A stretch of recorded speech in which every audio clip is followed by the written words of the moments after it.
안녕하세요 여러분, 브레인지에즈입니다. 생존을 넘어서 탁월해질 때까지 함께 가시죠.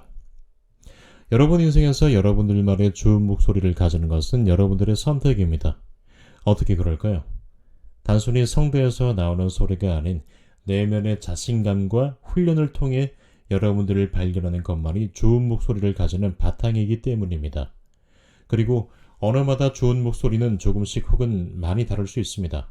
그리고 여러분은 여러분들만의 스토리를 이야기할 때 가장 자신다워지고 가장 좋은 목소리를 낼 수 있습니다. 오늘은 여러분들의 목소리를 찾기 위한 여정으로 다시 한번 제가 낼 수 있는 목소리인 조직사회에서의 생존과 그 탁월해짐에 대해서 이야기를 한번 풀어볼게요. 조직사회에서 겸손하고 자기가 가진 기량을 뽐내지 않는 것이 어떤 면에서 중요할까요? 보통 우리 한국 사회에서는 겸손의 미덕이라고 여겨지고 사실 그것은 한국뿐만 아니라 다른 문화권에서도 비슷하게 여겨질 수 있는데요. 굿드 그레이스의 저자 짐 콜린스가 언급했듯 자랑은 독이 된다고 했습니다. 왜 그럴까요? 단순히 그것이 미덕이라서요? 아니요. 저자 짐 콜린스는 개인적인 겸량을 가진다는 것이 겸손하고 허세를 부리지 않고 자신을 낮출 때 오로지 자신만의 방향으로 우직하게 계속해서 나갈 수 있고 지속 가능하게 팀을 이끌고 성과도 지속적으로 낼 수 있다고 했습니다. 우리가 회사 생활하면서 자신의 업무와 성과를 뽐낼 유혹에서 쉽게 벗어날 수 있을까요? 겸손이 어떻게 생존과 연관되는지를 한번 역사를 통해서 살펴볼까요? 예전 중국 삼국시대에서 처세의 달인 자기 통제의 승부수라 불린 그 사마이가 한 얘기를 잠깐 살펴볼까요? 사마이는 자신을 이기는 자가 최후의 승자가 된다고 했습니다. 여러분 자신을 이기는 것이 어떤 것인지 한번 좀 생각해 보신 적이 있으신가요? 물론 의지를 강하게 하고 또 하기 싫어도 참고 해야 할 일을 매일 실천하면서 나 자신의 게으름을 이겨낸다는 다소 상식적인 접근도 있을 수 있겠지만요. 사마이가 전달하는 바는 자신이 가진 재능을 모두 다 내보이는 것은 극히 위험하다고 했습니다. 조직사회에서의 생존과 직결되어 있다는 거죠. 무슨 말이냐면 승자가 되기 전에 공격받는 것을 최소화해야 하는데 자신의 재능을 모두 보이고 싶은 유혹과 욕구에서 벗어나지 못하면 사방에서 오는 공격을 받아서 재능을 펼치기도 전에 상처를 입고 또 재능을 완벽하게 보여주려다가 지나쳐서 실수를 하거나 오히려 만족할 만한 성과도 내기 힘든 상황을 연출시킬 수 있다는 겁니다. 삼국시대의 사마이가 살아가던 시대는 그 유명한 삼국지의 조조가 위나라를 지배하던 때였습니다. 조조에 대한 역사적 판단과 평가는 시대와 관점에 따라서 매우 다를 수 있습니다만 난세히 간사한 영웅이라든지 정말 경영자로서의 위대한 역량을 갖춘 현 시대가 주목해야 할 리더십이라든지 여러 평가가 있지만요. 어느 정도 중심적으로 모아지는 평가를 보자면 인재에 대한 욕심과 갈증이 누구보다 높았던 사람이었고 그 인재들과 함께라야만이 그의 거대한 야망을 이뤄낼 수 있다고 믿었던 사람으로 보여주고 있습니다. 조조는 그런 야망을 이루기 위해서 인재들은 전국 사방에서 블랙홀처럼 빨아들이기도 했습니다만 한편으로는 누구보다 의심이 많았던 사람이었기 때문에 무언가 의혹이 들거나 믿op지 않아서 한번 눈밖에 나면 지켜보고 있다가 기회가 올 때 단칼에 해치우기도 하는 무서운 인물이었습니다. 지금 시대라면 기업에서 직원 후보군들에 대해서 업무 능력을 처음에 인정받거나 성장 가능성이 있으면 채용했다가도 업무 능력이 떨어지거나 사고를 치면 해고를 하면 그만이겠지만 조조는 눈밖에 나면 그냥 죽여 없애버렸던 거죠. 정말 무시무시하죠.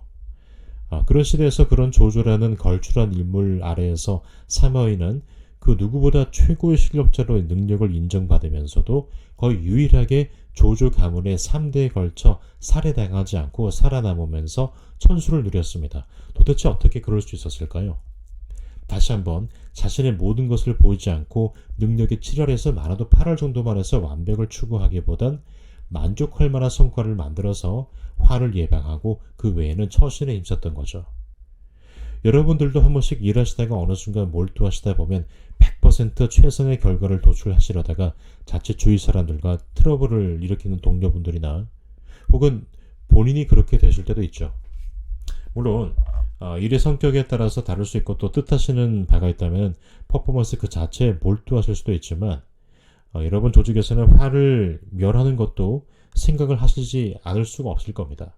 오히려 모든 재능을 뽐내고 모든 것을 완벽하게 처리해서 주위에 적을 만드는 것보다 일 자체가 만족할 만하게 돌아가게 해놓고 나머지 에너지는 주위 사람들과 잘 어울리는데 힘을 쏟으셔 보시면 어떨까요? 우리 모두는요, 여러분 크고 작은 차이는 있겠지만 자본주의 사회를 살아가는 우리 모두의 가슴 속에는 사심과 또 잡념이 있고 또 개인적인 욕망과 권력에 대한 야심이 있을 수 있을 겁니다. 월급만 받고 살아가기에는 우리 모두는 너무나 인간적이고 또 한국 사회라는 이 극심한 경쟁 사회 속에서 아무리 욕망과 야심이 없더라도 어느 정도 인정 자체를 받아야 계속 직장에서 생존이 가능하잖아요. 인정을 받지 못하면 여러분 존재 자체에 대한 의구심이 또 여러분 조직에서 들 수도 있고 또 여러분들도 여러분들이 일하신 만큼은 보상을 받고 성과를 인정받아서 그에 합당한 대우를 받으면서 무사히 생존해 나가시길 바라는 마음이 가슴 한켠에 있을 겁니다. 그건 사실 삼국시대의 사마이도 마찬가지였습니다. 더군다나 조주 아래에서 최고의 실력자로 인정받은 그에게 일말의 야심과 권력욕이 없었을까요? 그래서 더더욱 완벽한 일 그 자체보다는 만족할 만한 일의 완성도에 처신에 더 힘을 쏟았던 겁니다. 그리고 조주검은 3대에 걸쳐 일하면서 시기와 질투를 사서 살해당하기는커녕 천수를 누리고 편하게 죽을 수 있었던 겁니다. 사마이는 이야기합니다. 조주와 같은 군왕을 모실 때는 호랑이를 옆에 둔 것처럼 하라. 여러분 호랑이가 여러분 곁에 있다면 어떻겠습니까?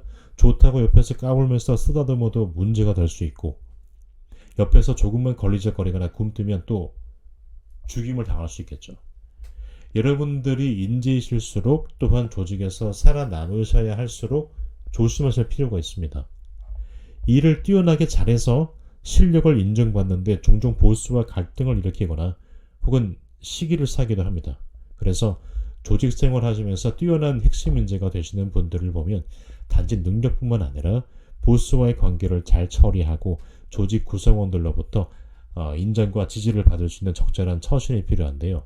사마이는 이런 면에서 참 처신을 잘했습니다. 최고보다는 만족을 택한다. 만족할 만한 좋은 선택은 후회를 남기지 않는다. 자, 여러분 다음 시간 또 뵐게요.